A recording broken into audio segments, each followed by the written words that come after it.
रफ्तार न्यूज में एक बार फिर आपका स्वागत है। हम बात करें देवरिया जिले के दौरे पर आए उत्तर प्रदेश के मुख्यमंत्री योगी आदित्यनाथ ने आज विकास भवन के परिसर में प्रेस कॉन्फ्रेंस के दौरान कहा कि उत्तर प्रदेश देश का पहला राज्य है जहां पर कोरोना महामारी के समय 4,77,00,000 लोगों ने कोरोना का टेस्ट कराया। उत्तर प्रदेश सुरक्षित की ओर बढ़ रहा है। इस समय मात्र प्रतिदिन 3,300 एक्टिव मरीज। अब प्रदेश में मात्र 62,000 मरीज कोरोना के एक्टिव हैं।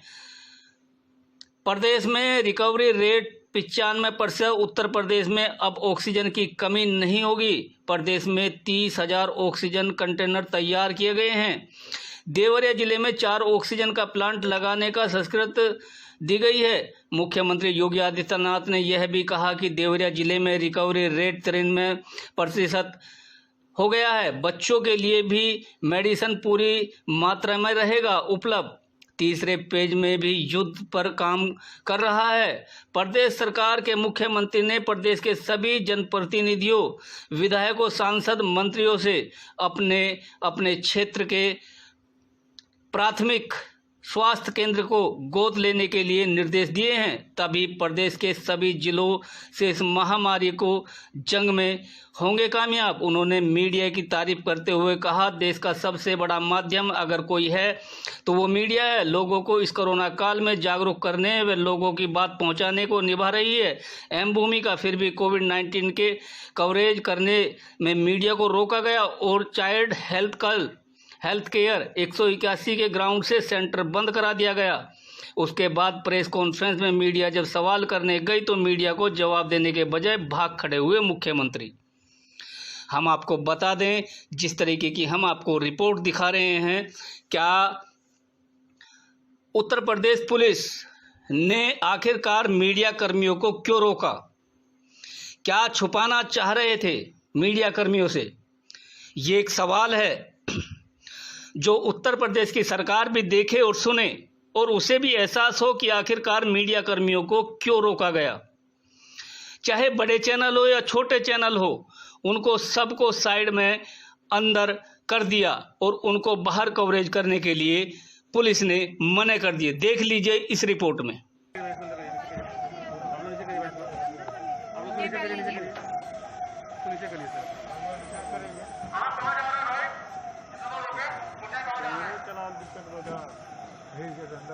पास क्या खाती जरूर पास देख के जनवा क्या तो बंद कर देने वाली यार तो भी हो जाएगी तो स्टोर में कौन बढ़ेगा हमारा अरे अंदर चलेगा अब एक ऐसी बात में सब सबसे नहीं नहीं आप चले जाए सबसे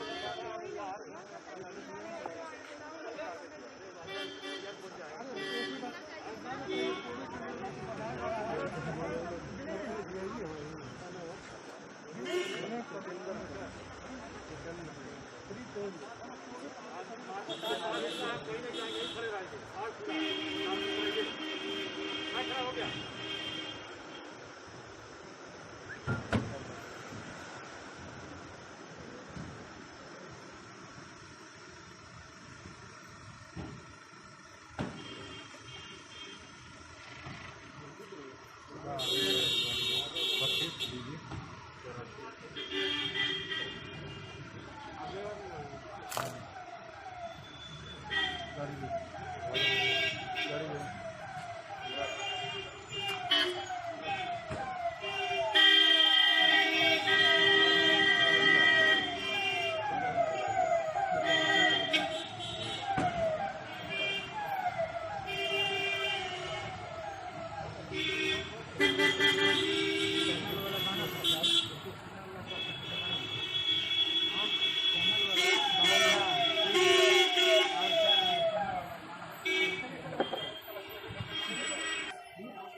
ये बारह है अब तो आ गई ना आपका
वायुसेना के विमानों के माध्यम से ऑक्सीजन के टैंकर भेजे गए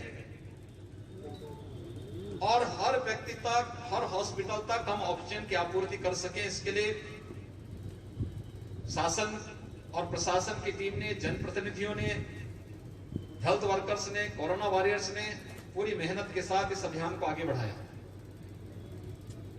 आज उसके परिणाम हम सबके सामने हैं।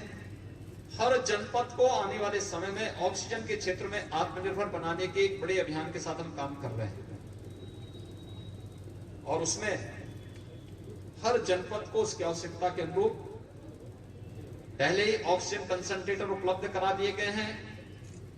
प्रदेश में 20,000 नए ऑक्सीजन कंसंट्रेटर अब तक हम उपलब्ध कराए हैं। लगभग इतने ही नए ऑक्सीजन कंसंट्रेटर हम लोग उपलब्ध कराने की तैयारी कर रहे हैं। लेकिन ऑक्सीजन प्लांट बने,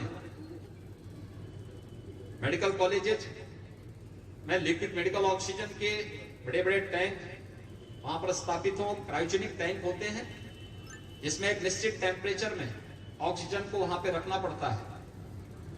उनकी स्थापना की कार्रवाई चल रही है।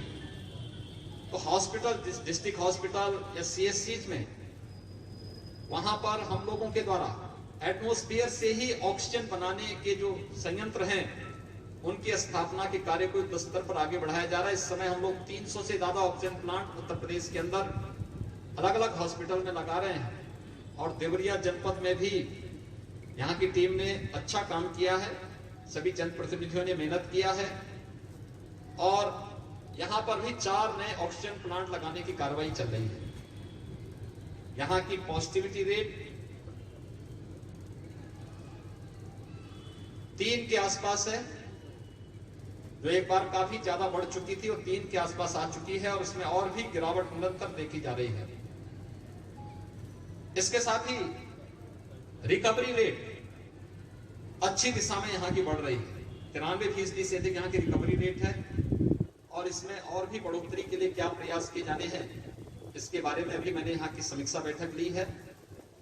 समीक्षा के पीछे मेरा एक और उद्देश्य था कि कोरोना की 3rd वेव का सफलतापूर्वक मुकाबला करने के लिए अभी से हमारी तैयारी चलनी चाहिए। लेकिन साथ साथ बरसात का समय आ रहा है और पूर्वी उत्तर प्रदेश के जनपद मस्तिष्क ज्वर यानी इंसेफ्लाइटिस की दृष्टि से भी अत्यंत संवेदनशील है। इसके बारे में भी हम लोगों ने यहाँ पर अपनी रणनीति बनाई है। हमने 3 वर्ष पहले भारत सरकार के सहयोग से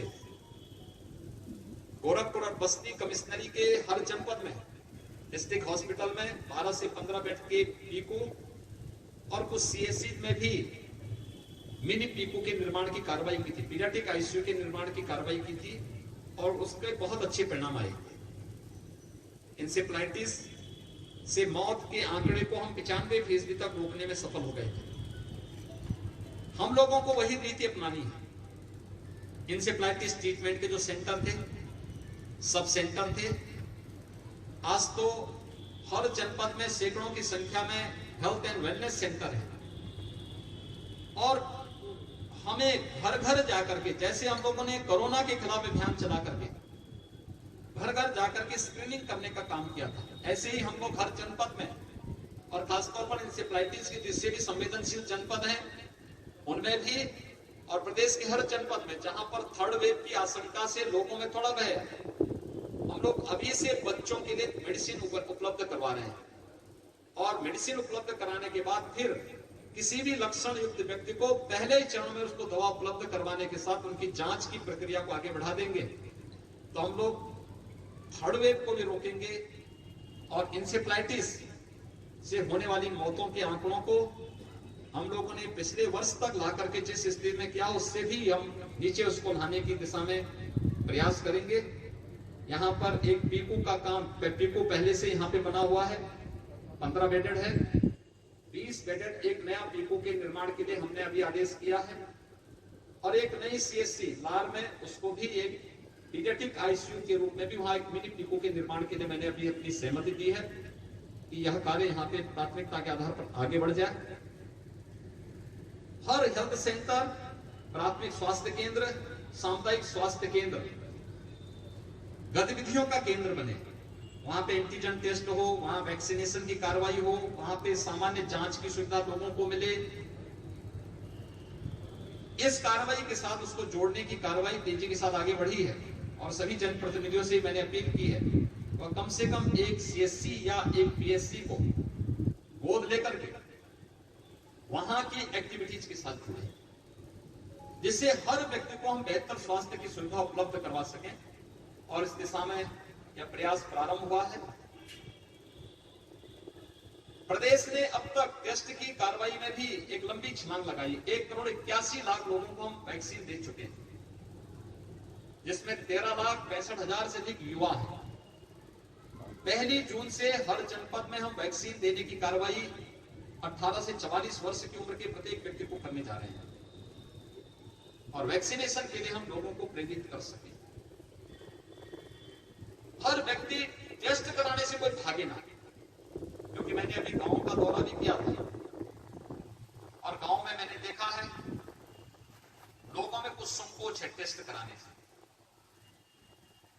या वैक्सीन लेने से। मेरी आप सबसे अपील है, हम लोगों को प्रेरित करें। मीडिया एक बहुत बड़ा माध्यम बन सकता है लोगों को बताने के लिए। जिन लोगों ने, उनके गांव के आसपास जिन लोगों ने वैक्सीन ली है, उनकी फोटो छाप करके आप उनका छोटा सा इंटरव्यू कि मैंने भी वैक्सीन ली है, मुझे कोई दिक्कत नहीं हुई, मैंने भी वैक्सीन ली है और मैं कोरोना से पूरी तरह सुरक्षित हूं। यानी एक सुरक्षा कवच प्रदान करेगा। और इसीलिए वैक्सीन निःशुल्क राज्य सरकार भी और केंद्र सरकार भी 18 से 44 को राज्य सरकार की मदद से और 45 से ऊपर सभी लोगों को भारत सरकार की मदद से निःशुल्क वैक्सीन मिल रहा है। वैक्सीनेशन का जो अभियान हमारा 1 जून से 18 से 44 की उम्र के लोगों के लिए प्रारंभ होने जा रहा है, इसमें हम लोगों ने कुछ और चीजें जोड़ने की व्यवस्था की है। एक, हर जनपद में कुछ ऐसे केंद्र बनाएंगे जो अभिभावक स्पेशल 12 वर्ष की कम उम्र के बच्चों के अभिभावकों को समय से वैक्सीन देना, जिससे ये कामकाजी वर्ग है, यह वर्ग सुरक्षित रहेगा तो उनके बच्चे भी सुरक्षित रहेंगे। थर्ड वेव की आशंका बच्चों के प्रति व्यक्त की जा रही है, हम उन्हें वैक्सीन देकर के पहले सुरक्षित करेंगे। दूसरा, आने वाले समय में 12 से 18 के बीच की वैक्सीन भी आने वाली है। हम समय से उन बच्चों को वैक्सीन देकर के उनको भी सुरक्षित करेंगे। तीसरा, हर जनपद में न्यायिक अधिकारियों के लिए और उनके परिवार के लोगों के लिए और जुडिशल और दूसरा मीडिया के लिए भी एक अलग अलग बूथ बनाने के लिए, वैक्सीन के लिए बनाने के लिए कहा गया है। हम लोग कोरोना कर्फ्यू में हैं, हमने लॉकडाउन नहीं लगाया है। कोरोना कर्फ्यू में हमारे उद्योग चल रहे हैं, खेती बाड़ी का काम चल रहा है, राशन की दुकानें चल रही हैं।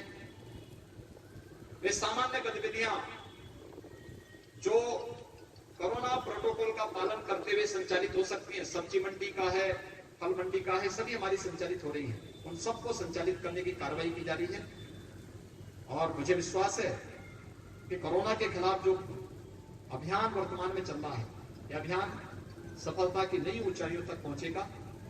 आप सबका सहयोग इस मामले में विकसित है। आप सबसे भी अपील है लोगों को कोरोना प्रोटोकॉल का पालन